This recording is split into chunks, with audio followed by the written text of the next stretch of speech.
Alright, I'm late on the hype train as I usually am, so I'll make this quick. It is December 2023. Harman, the black and white film company, drops their first colour film stock.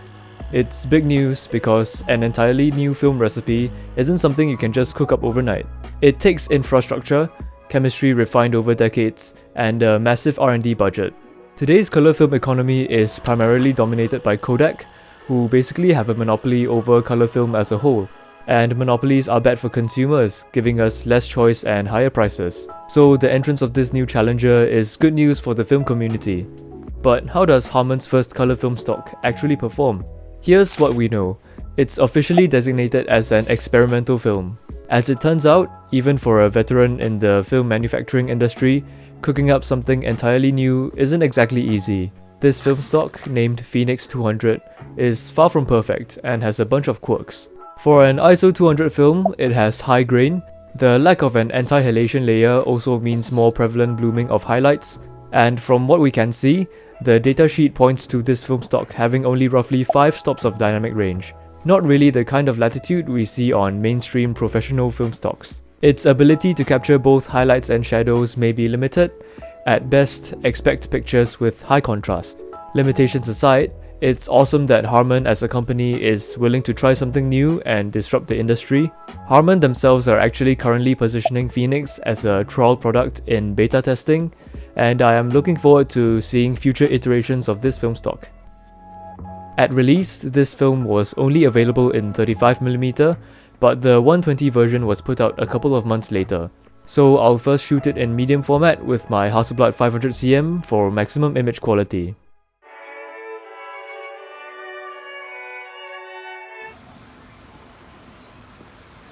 We're here at Jurong Lake Gardens, where hopefully the subject matter and late afternoon light will complement the warm colour palette that this film stock should offer.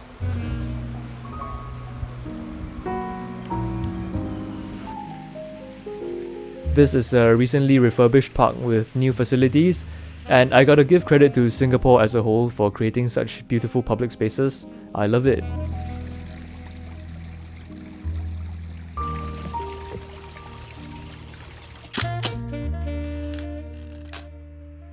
Here is a glimpse at some of the pictures, but I think it is worth putting out there first that Phoenix is not an easy film stock to scan.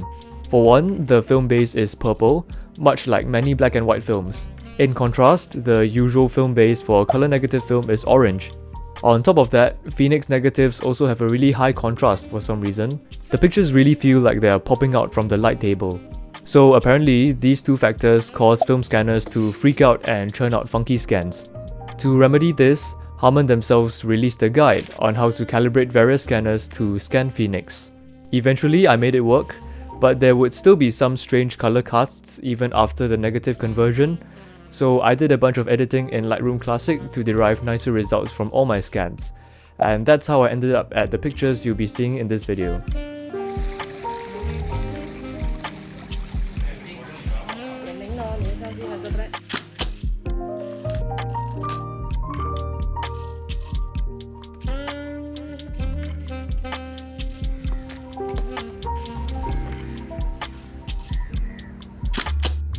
Here are some more photos. And yeah, it wasn't really the grain, surprisingly, that stood out to me the most. It was the limited dynamic range. Usually, I place my subjects in zone 7 to 8 of the metering system, i.e. 2 to 3 stops over middle grey, because film normally handles overexposure well. But that definitely isn't the case for Phoenix.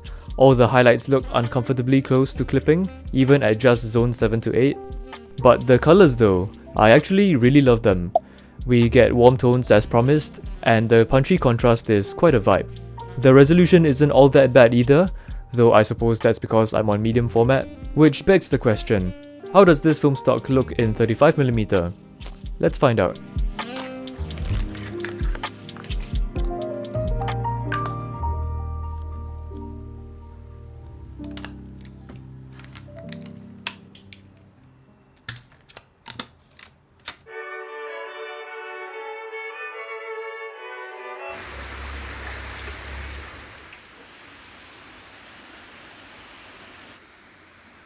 This time I'll go less crazy on the overexposure, and I'll place my subjects in roughly zone 6 or 7, so roughly 1 to 2 stops over middle grey. Shifting down to 35mm, we can definitely see much more grain. Besides that, the colours are still nice and warm.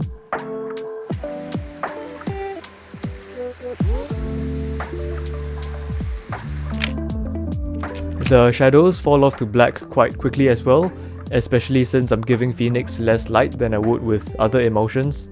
I can't just carelessly overexpose and rely on the film's latitude. It's almost as if I'm shooting slide film. And there's some situations where the low dynamic range causes the shots to fall apart. Like this one, where I had to make sure that the clouds didn't overexpose, leading to the entire shot just looking grainy and dirty.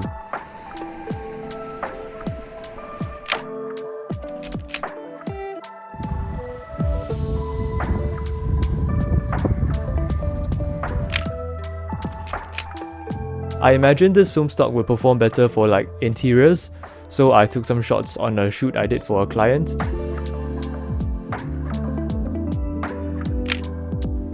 And as expected, the film stock looks better under controlled lighting circumstances. The colours are really popping too. I'm quite a fan of how this film stock looks actually. It's definitely something different from your usual basic film stocks, and dare I say the grain actually adds a little charm to your images. Okay, so that's Phoenix. But that's not all. Harman actually also released another film stock, which is Harman Red, and as the name suggests, it creates pictures which are washed out in red. Looking at the film canister, Harman Red may seem familiar, and that's because Harman Red is literally just Harman Phoenix but the other way around. They load Phoenix into the canisters inverted, so now light passes through the emulsion layers in the reverse order with the red layer on top, which is why all the pictures will be washed out in red. This is actually a common technique called red scale photography, and many other companies like Lomography also provide their own red scale offerings, but let's give this one a shot, shall we? Get it? Shot.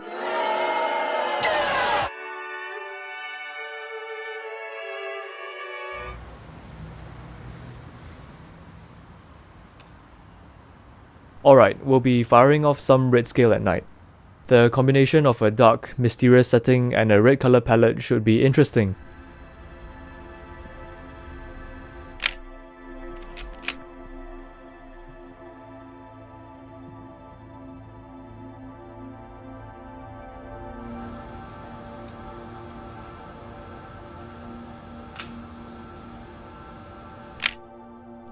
I especially love these shots. The brutalist facade, colours, and the windows just make the whole scene look so ethereal. I also went back to Jurong Lake Gardens, this time at night. As a creative choice, red scale is pretty cool, especially if what you're shooting is already going to be predominantly red, which was the case since the gardens feature some oriental themed architecture.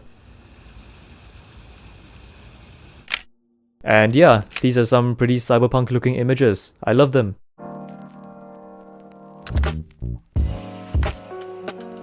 All in all, these two film stocks are welcome additions to the pool of colour film that we have today. It's just good to see companies being willing to try new things, and despite the limitations of these film stocks, you can definitely still get some pretty sick results with it.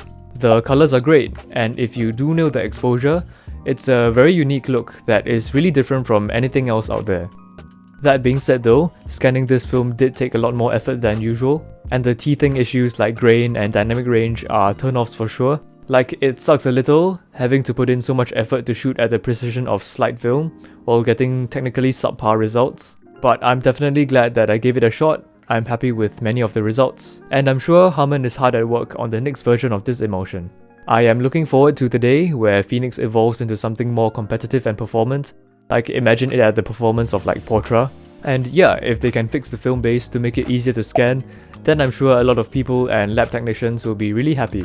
But no matter what, kudos to Harman for not just sitting on their ass and instead actually bothering to put something new out there and engage with the community to make it better. It's rare to see big corporations do such things anymore, and honestly, yeah, it's a breath of fresh air. It really gives me hope for the future of film photography. Alright, that's about it. Now we just sit back and wait for Phoenix 2 to come out, which should be around the corner already. There's leaks and rumours everywhere, and I'm ready. I can't wait to see what's in store.